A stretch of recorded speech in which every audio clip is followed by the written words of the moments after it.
की आज्ञा लेने आया हूँ। आज्ञा लेने आए हो? जिस कार्य को करने का भार उठाया है वो कर्तव्य तो हमें पूरा करना ही होगा, ये तो आप जानती हैं। हाँ, जानती हूँ कि आपको अपनी लीला, अपना कर्तव्य राधा से भी अधिक प्यारा है, परंतु आप ये नहीं जानते कि राधा को आपसे अधिक प्यारा और कुछ भी नहीं, उसके लिए और कुछ है भी तो नहीं। राधा के सारे कर्तव्य, सारे कार्य, उसकी सारी आशाएं, आकांक्षाएं, उसकी सारी पूजाएं, अर्चनाएं, ये सब कृष्ण के चरणों में ही अर्पित है।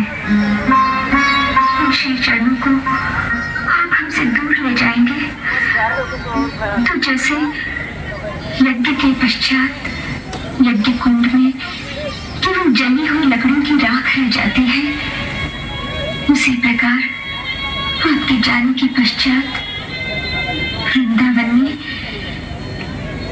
केवल राधा की भस्म ही रह जाएगी। इस पीड़ा का मर्म आप नहीं समझ सकते, केवल एक प्रेमिका ही समझ सकती है। केवल प्रेमिका ही क्यों, प्रेमी के हृदय में भी तो पीड़ा होती है।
नाश का बीज छुपा रहता है। जो रावण यह समझता है कि उससे बढ़कर कोई शक्ति नहीं रही, उसका नाश भी उसी अहंकार में छुपा हुआ है। उस अहंकार के कारण उसने वरदान मांगते समय मनुष्य और वानर के हाथों न मरने का वरदान नहीं मांगा था। जिस मानव को वह कीड़े मकोड़ों की तरह तुच्छ समझता है, उसी सामान्य मानव के रूप में मैं अवतार लेकर उसका मान भंग करूंगा। हम अपनी कलाओं सहित अयोध्या नरेश दशरथ के घर में जन्म लेंगे और असुरों के अत्याचारों से पृथ्वी की रक्षा करेंगे, ताकि धरती पर जहां भी लोग सत्य और धर्म का साथ दें, वहां उन्हें एक ही विश्वास हो कि अंत में सच्चाई की जय होगी।